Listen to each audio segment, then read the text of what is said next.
Hello everybody, I'm going to show you how to install a shop on your blog. Why would you want a shop? Well, this is mainly for those of you who are going to be or perhaps going to be selling your own products directly from your own website. So if you have products you want to sell, you can use a shop on your blog to do that rather than having a completely separate e-commerce store. So in other words, you're combining a blog with an e-commerce store.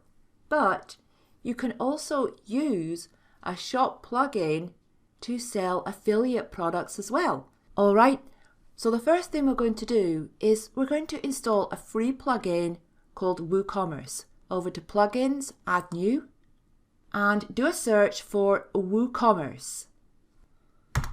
And here we go. WooCommerce by Automatic. I'm going to go ahead and install it and activate. Alright, now what's going to happen is WooCommerce is going to take us through a wizard.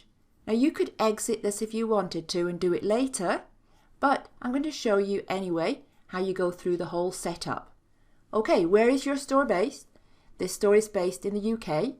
Select from the drop down box your country, and now you're going to enter an address. Now for this demonstration, I don't want to enter my address and let everybody know what my address is, so I'm going to use just a made up address, anything at all.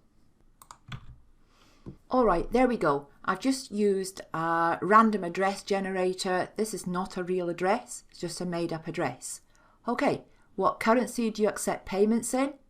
Well, in this case, it's a UK website, a UK blog, so I'm going to accept payments in pounds sterling. But you can select from the drop down box. What type of products do you plan to sell? You can choose either physical, digital or both. Just leave it as both because there's no harm in doing that.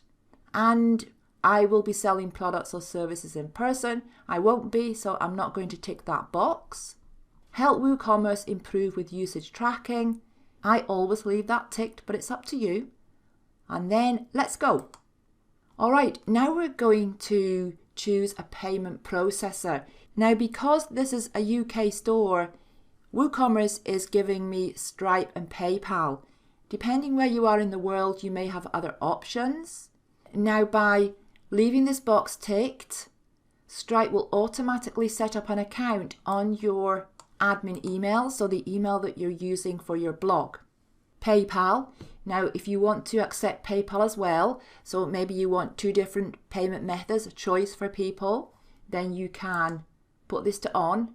Now, in this case, if you have a PayPal account already, you would put your PayPal email in here. So you could delete that and put your PayPal email in there. All right, but for now, I'm going to leave PayPal off. Offline payments. Do you want to collect payments from customers by check or bank transfer or cash on delivery? If you do, you can toggle these to on. I'm just going to leave them to off. And continue. Alright, now we're at the shipping, and we are going to do some more work on the shipping in another lesson here.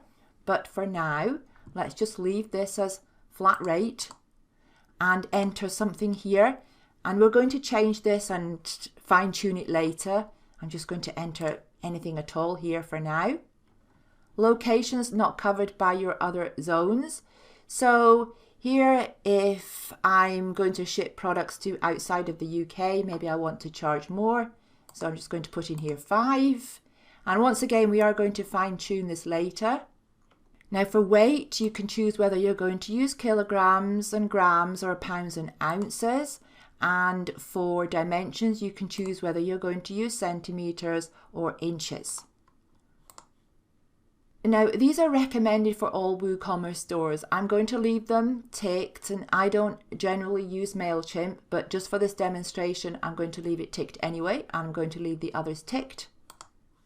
And now we can connect the store to Jetpack. So by doing this, we'll be able to use automated taxes, that kind of thing. Continue with Jetpack.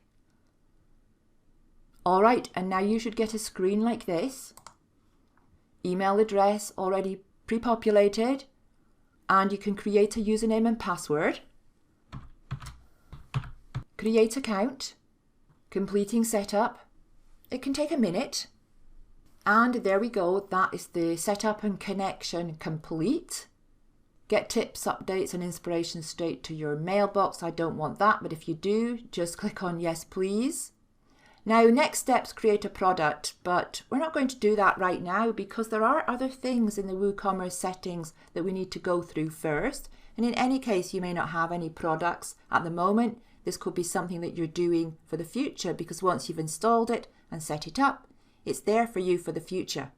All right, so we're just going to go back now to the dashboard. Okay, and I'll see you in the next lesson.